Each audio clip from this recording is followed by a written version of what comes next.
Welcome, everybody. My name's Gary Fourtney, and this is The Trend.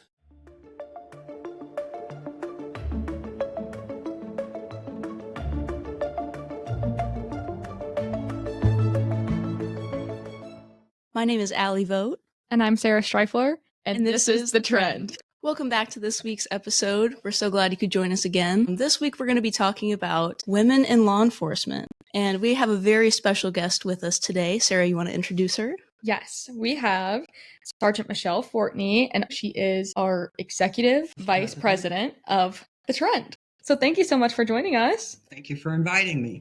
Michelle, would you mind telling us a little bit about your background and how you came to be an officer? Sure, I'd love to. I'll just give you kind of a brief overview from start to finish, and anything in there that you want to hear more about, just let me know. Be happy to answer any other questions. I was hired in 1990 by the St. Louis County Police Department. When you're hired, the very first thing you do is go through the police academy. So I spent 3.5 months there. Once you graduate from the academy, you're sent out to a precinct in the division of patrol, riding on the street. You go another, at that time, 12 weeks of training under close supervision of a veteran officer who evaluates you every day, tries to teach you how to do things properly. Once you successfully complete that, you continue in patrol for another year until you reach the end of your probationary status. So during that probationary status, if for any reason you're not working out, they can let you go. Once you get through probation, you're considered a permanent full-time officer. And you could be on the road for anywhere from 2 years, 3 years, 5, 10, 15 before you ever go anywhere else. For me, I was on the road for several years, and then I was transferred into the Detective Bureau out of headquarters. And at that time, I worked in a unit called the Bureau of Special Investigations. Now, back in the early, mid to late 90s, that group focused primarily on prostitution, gambling, dealing in stolen property, fencing, items along those lines. So those were the kinds of cases that we worked on. Today, that unit has transitioned quite a bit. When I was still working in the Detective Bureau, they began getting a lot of child pornography cases, and gradually that unit has shifted, and that's their number one top concern. So that's what they're primarily doing now. Fortunately, I had very little exposure to that, but even a little exposure is very unpleasant. And, I was grateful that I didn't get put in there full-time long-term. Once I did that for a few years, they laterally moved me in the Detective Bureau, and I started working with asset forfeiture. Asset forfeiture falls under civil laws that allow the prosecuting attorneys or U.S. attorneys to seize property, cash, proceeds from illegal activities. Primarily, that's usually dealing with drugs. Okay. So, that happens on a state and federal level. On the state level, anything that we would get, eventually, if the judge ruled that the state could keep it, it was auctioned and the funds would be given to the school fund. So it would help the school districts in some way. The feds, the programs allowed us to receive some of those items. So some vehicles, cash to use to spend for training that we otherwise wouldn't be able to afford, equipment, anything along those lines. So my primary function with that was coordinating with the state and the different federal agencies, all the paperwork, make sure everything was filed properly, to make sure that we had a successful prosecution with that and forfeiture. Once I left there, and that was within the drug unit. So while I was in the drug unit, I also did drug cases along with the interdiction. That interdiction also included going out on the road sometimes. For a few years, we had a stretch where we had several officers who were very good at interdicting cars with either drugs or money, traveling across the country in I-70, 44. Wow. They're big corridors for that. So I worked a little bit with that as well. And then I went back to patrol. Everybody works in a certain assignment for a certain amount of time, and then you get rotated out. So I went back to patrol. When I was new on the department, I worked in South County. This time I went to Afton, which is adjacent to South County. Both wonderful precincts. The citizens of St. Louis County in those two precincts are phenomenal and really, really support the police. It's not like that everywhere. It's not like that with every department. But I just found through my experience that those two specific areas were very, very supportive of us. I was there for a few years, and then I was assigned over to the police academy as an instructor. Worked with basic recruits and continuing education, both current officers and ones that were still going through the academy. Did that for a couple of years and went back to Afton. And there I was able to work as a neighborhood police officer. And that is a job where you are assigned to work on certain neighborhood problems and issues, long-term conflicts between neighbors, things along those lines that the officers who are riding a beat and are responsive to urgent radio calls don't have time. They don't have the luxury of long periods of time to try to solve ongoing problems like that. So I worked in that unit, and also part of that was doing some PR. And again, in that particular assignment, met a lot of really wonderful people in different organizations that are very supportive of the police department. Loved that. Transferred out to West County. I was there for a couple of years, and then I decided I was getting close to the end of my career. I had never tried to get promoted. I was always happy where I was and enjoying what I was doing. I was actually, looking back, very fortunate. I had a lot of wonderful assignments and worked with a lot of great people. I had a very, very good career. But I only had a couple of years to go, and I felt like I wasn't finished. I wanted to have one more accomplishment. I studied for and took the sergeant's test and went through that process and was promoted. And so I spent my last couple of years on the department as a supervisor. And that actually was one of the best things that I did during my career. If I would have known how much I would have enjoyed it, I probably would have done it a lot sooner than I actually did. I think the biggest thing that I liked about it was being able to help and teach and mentor the young officers who were coming on. I felt like I could share with them experience that I had picked up over my 25 plus years at that time. The older officers, most of them are pretty set in their ways, and they, pretty much just go about their day, do what they're supposed to do. They don't need the supervision that the younger ones do. I really enjoyed being able to do that. And I always made an effort. I wanted to be a supervisor that my people felt that they could come to with an issue, or if they screwed something up or anything, I would say, just come to me. We'll make it right. We'll figure out what we need to do to correct it, and we'll make sure the right thing gets done. So I always tried to be very open with them and encourage them to come to me, not just when a problem arose, but with any questions. Yeah, for sure. I would tell them there's no stupid questions. You don't learn unless you ask. Right. Yeah, and that's signs of a great supervisor, I think, is when there's open communication and you trust who you're working with. For sure. And a great mentor as well, someone you can go to, is really important. Well, thank you. Yes. I try to keep it a two-way street, and I'm sure I learned things from them too, because it had been so many years since I was a brand new officer, and training had changed. Procedures always change. When I went through the police academy, it was about 3.5 months long. It was 16 weeks. Now it's a 6-month process. So it's a much longer process, because they've added additional laws, additional types of training that we were not subjected to when I went through the academy. The officers that are already on, they receive all that updated training every year through in-service training. Okay. So they are still kept up to speed, up to pace with what the new people are learning. But that's the way to accomplish that. So everybody gets the same training. As an instructor, did you prefer the continuing education classes or the new recruits? I preferred the new recruits. Continuing education classes are full of veteran officers, and most of them honestly don't want to be there at in-service training. The recruits want to listen to what you have to say and want to learn from you. So that was more rewarding, personally. Right. I think, working on that end of it. What inspired you to go into law enforcement?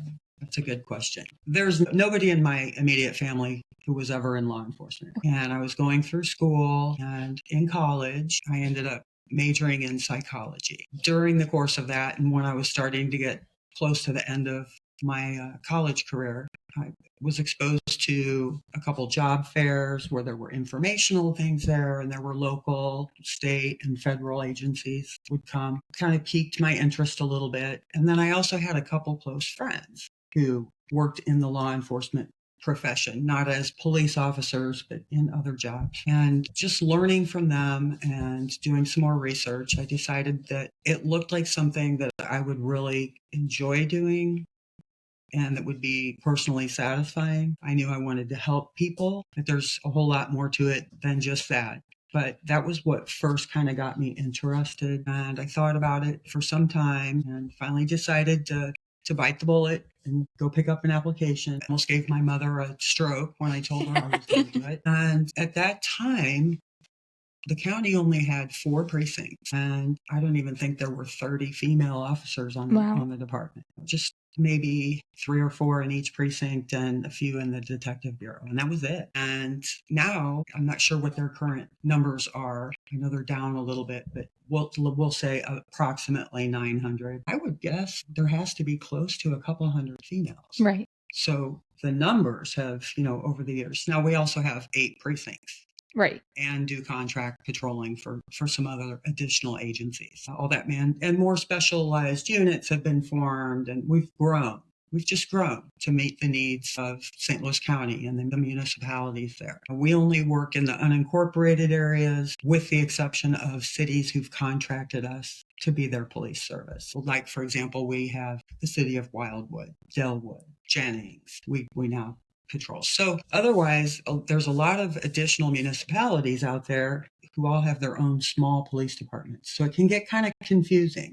They all have their incorporated areas and their own departments. So St. Louis is very unique in that kind of that setup. For sure. Okay, I do want to talk a little bit about the original entry of women into the field. I think it's a really important part of our topic today, and I think we should really understand how women first did enter the field. So first I want to talk about Lola Baldwin. She's often mentioned as the first female law enforcement officer. She was sworn in the city of Portland, Oregon in 1908, but the profession for a female officer back then, just because she was sworn in alongside males, did not mean that she didn't have the same job. They were not treated in the same respect. So Lola mainly focused on protecting women and children and lobbying for protective laws. So she wasn't on the streets. She wasn't really doing the same job. It was more of a maternal role in a sense. But then we also saw Marie Owens in Chicago in 1891, and Alice Wells in Los Angeles in 1910. They also played a pretty big role in pushing more women towards this field, saying we can do this too. Alice Wells actually started the International Association of Police Women, and I think that was a driving force behind more and more women starting to realize this isn't just for men. Yeah, we can get in this profession too. Yeah. What was it like for you going through the academy how many other women were in the academy with you? Okay, so my academy class started out with 38 recruits. I believe 18 or 20 of them were St. Louis County, and the other ones were from other police departments. They all train at the same training facility. So in total, at the beginning, there were 4 women in my class, 3 from St. Louis County and 1 from, I believe she was with University City. By the graduation, we had 2. 2 of the women were injured during the course of the academy, not at the academy, but outside of training hours, and were not able to complete. One of them didn't, I think, come back to complete, and the other one had to go through the next class. So we graduated 2. So that it was pretty slim. Right. Yeah. Pretty slim. So, and that was very common. I looked through old pictures. Even my husband, even Gary has pictures of his class. And I think there's 1 or 2 females in there. Right. It was the same thing once you'd get on a platoon. They tried to make sure each squad had at least 1 female. Right. And that didn't always happen. And a lot of departments back then didn't have female officers. So, for example, anywhere south of Highway 40, when I worked down south, if another department needed a female search, if they needed, a female conveyed, if they needed any assistance, they would call and see if we had a female on duty. Right. So I got bounced around doing that quite a bit to different departments and things like that. Today, that's totally different. I mean, there might be a handful of departments out there that don't have enough females to cover that, but for the most part, I think everybody does. So we don't get so much of that. It still happens. And, we try to cooperate with each other. Right. If I'm the supervisor and I don't have any women on duty, I was in the unique position where I could do the search. Right. Right. But that's not always the case. If it's a male supervisor and he doesn't have any women on that day, Right. you have to reach out and find somebody who can do a proper search. So, Does that lead to like a lot of overtime then for women? no, it's just you would go to, drive over to whatever department it Okay. was that was requesting you, Okay. search their prisoner, and head back. Okay. It wasn't hard it just needed to be done before they would be comfortable putting her in a cell. Right. Did you face any, I'm not sure I want to use the word challenges, but did you face any barriers, I guess, working in a field that was so male dominated at the time when you were entering? Yes and no. I think right away out of the gate as a female, and I've always been a very independent person anyways, I felt that I needed to prove that I could do the job. Right. And there were always going to be older officers who never thought I should be there, all the way down to other officers who loved that I was there. Men and women are different. We have different skill sets, talk to people differently. A woman is less likely to get into or escalate a confrontation. They tend to keep their cool a little bit better, in my experience. If you have a female victim of a horrible crime, it's nice to have a female officer there to talk to her. So there's all kinds of things. But we had to do everything that everybody else had to do. And once I was there for a while and was really learning the job and my confidence was building, I found that some of the people I worked with would call me to go assist them before another man. Just every officer is different. It takes a while to learn all of your squad members, what they're capable of, what they're not capable of, who's good at what. Everybody's good at something, but nobody's good at everything. Yeah, Sure. So and I would tell that to my young officers. You have a niche. You're going to find something that you really like to do. You might hate to do, you might hate to write tickets, but you might love to investigate DUIs or vice versa. Or, when you're first training, you have to do a little of everything. You have to demonstrate your proficiency with the law, that you're able to do those things. But once you're settled in, and if you find your niche, do it, go with it so you can enjoy the job you're doing. So everybody has their strengths and weaknesses. And I would tell people, find your niche, find what you love to do. For sure. And get good at it. Yeah. And this guy or gal over here will get good at something else. And then that makes us a team. Yep. That adds to the strength of the squad and the precinct and the department as a whole. Yes. Yeah. And if you like what you do and you're good at it, it won't feel as much as like work. Yes. Yeah. Work. Exactly. I do just want to ask, do you have any favorite memories or anything that really stuck out about your career? Any favorite position you were in? Well, I loved when I was a brand new officer, just because everything was new, everything was challenging. I was on an awesome squad with wonderful people. Had a training officer who did a phenomenal job, Jan Greco.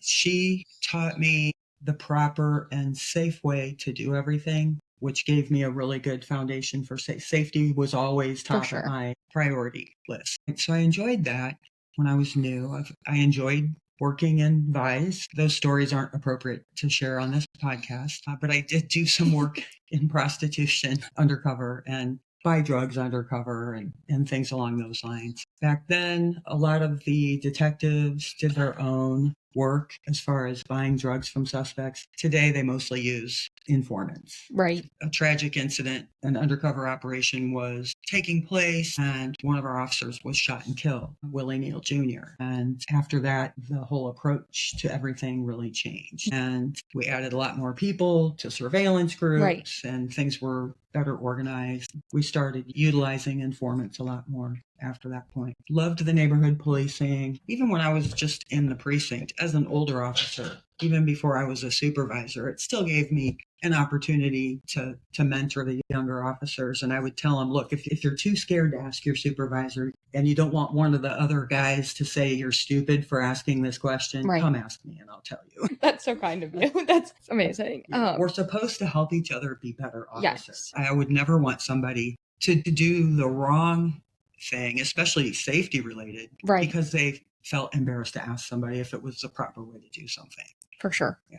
Did you ever feel like there were moments, and for lack of a better term, that you had to prove yourself more than just male at the very colleagues? beginning? Okay. Just at the very beginning, but that didn't take too long. Okay. You build your confidence, and like I said earlier, there's always going to be a contingent of men that don't want women there. Right. But you figure out who those people are. Right. Pretty much right away. Okay.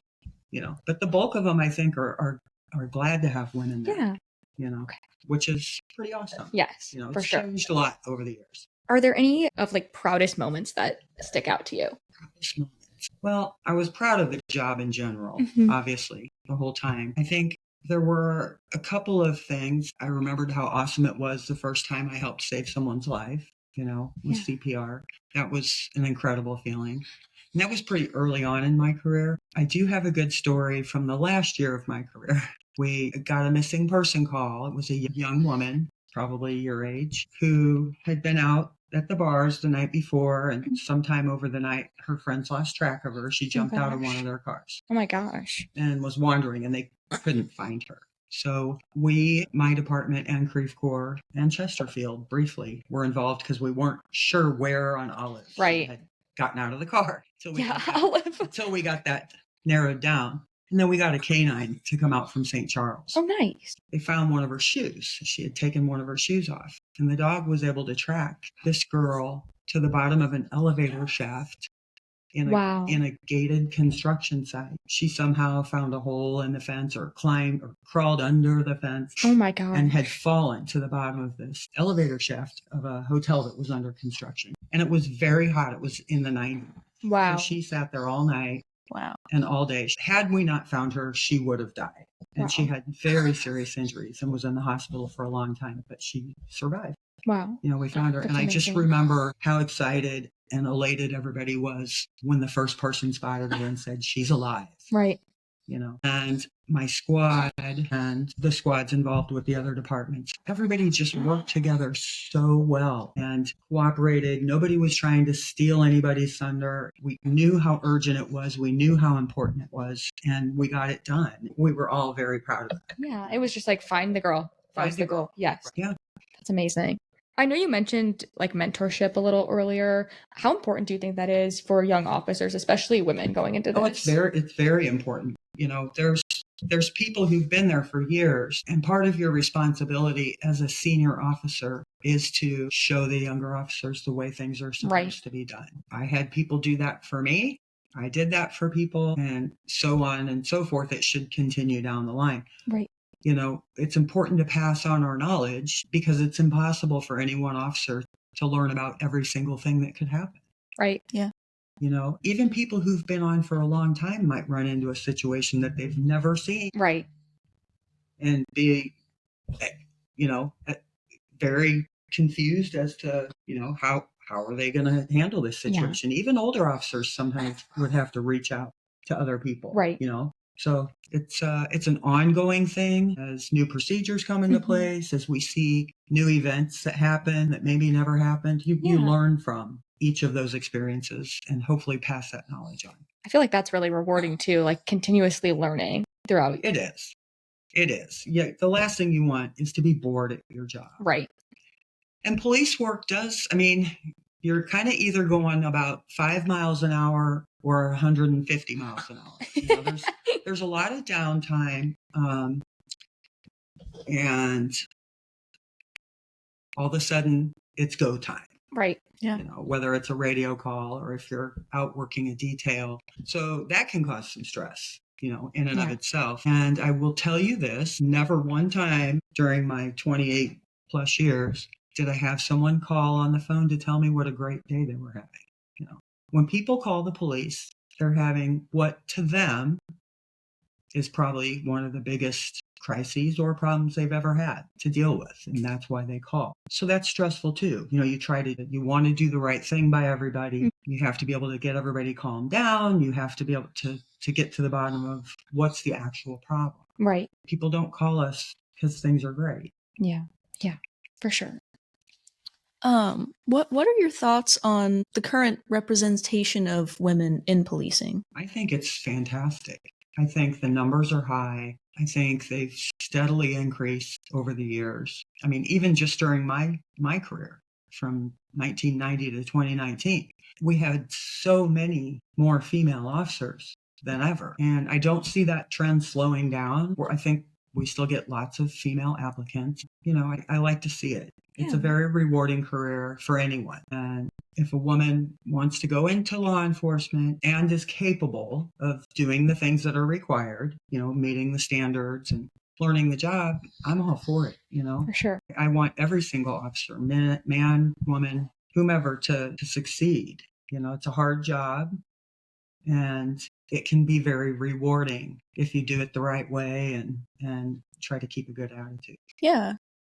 Is there any advice that you would give to a young woman who was looking to enter the field? Sure. I would tell them first to take their time and do some research. Mm-hmm. There's a lot of different ways you can become involved in law enforcement. My story is that I was a commissioned officer. There are other roles within police departments that women and men both fill, crime lab, firearms examiner. A lot of departments are now going to civilian crime scene units. So there are lots of different roles, but if it's specifically for the law enforcement commissioned officer route, take time to research what kind of department you think you would like to work for. Some people like to work for the really big departments because they have more different opportunities. There's more different specialized jobs. So you can have an opportunity to do more different assignments. Some people really prefer a smaller department. Right. They like the small feel of it, the camaraderie, and the citizens that live in the smaller municipalities. It's really a very personal decision as far as that goes. But you also want to look at, hey, do I want to work for a local agency? Do I want to work for a state agency or a federal agency? Do I want to go work for DEA or the FBI? Right. Or do I want to work for St. Louis County or St. Louis City? Or do I want to work for the State Highway Patrol? There's so many options, and all of them are a little different. The feds require you to move a lot. Yeah. So if you're not wanting to move a lot, you probably don't want to go for a federal job. For sure. And I mean, there's always some movement. The Highway Patrol will move you around the state. The county will move you around to different precincts. You have to be flexible. But you have to kind of look at all of that and see what's the best fit for you. Yeah, because I've heard too, even like St. Louis City handles just like patrolling differently from having like 2 officers in the cars and like things like that. Yeah, our department normally only has 2 officers in the car if one of them's in training. Okay. We were normally on our own in the car, or for specialized details. Normal day-to-day, riding a beat, answering radio calls, you're in that car by yourself. So the city, I think, is 2 almost always, and has been for a very long time. Maybe we'll get to the point at some time where we have to have 2 in every car. I don't know. I don't know how long it'll be before, we get to that point. So those are different things to keep in mind too. For sure. All right, we're going to wrap up here soon, but before we do, I did want to ask, is there anything that you miss about being on the job? There will always be some stuff that I miss. I think at the time when I chose to retire, I still enjoyed the job. Right. And I always promised myself that I would not be one of those people that stuck around way too long and develop a bad attitude and rub that attitude off on other people. Nobody wants to be around that officer. Yeah. That kind of person. I wanted to be a positive role model, positive influence. I wanted to leave while I still enjoyed it, but it was time. I'd had 28 and a half, almost 29 years. That's a long time to do that job. For sure. So it was just time to go. It was the right time. I felt like I had accomplished all the things that I wanted to accomplish at that time, and was very proud of the job that I did, proud of my department. There's lots of great people, and it was a huge part of my life and just made a really good impact on me. Yeah. So I'm grateful for it. For sure. And we appreciate everything you've done for the city and for us. So thank you. And thanks for sharing. We appreciate having you on. Thanks for having me. Of course. Tune in next week. We can't wait for you guys to join us then. Thanks. Thanks, everyone, for tuning into this episode of The Trend. If you have any questions, comments, or suggestions, please feel free to reach out to us at The Trend's website at www.trendmediallc.com, or you can email us at any time at thetrend@trendmediallc.com. We welcome everybody's comments, suggestions, or reviews. Don't forget to stay connected with us on social media. Follow us on TikTok and Instagram at Trend Media Podcast, and join the conversation on Facebook by searching The Trend Podcast. Check out our Amazon page through the link on our website, where you'll find some of our recommended products. We'll be back next time with more true crime stories, insights on law enforcement trends, and current trends with our region and the people we serve. Until then, stay curious, stay informed, and stay part of The Trend.